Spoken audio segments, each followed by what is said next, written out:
I guess we are a bit too late to save the Maina now.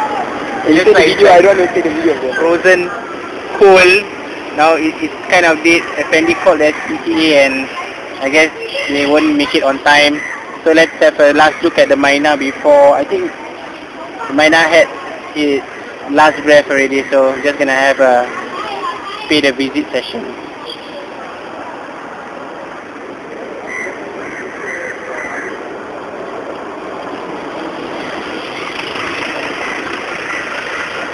At the same time, the crows are all waiting to eat this Maina up.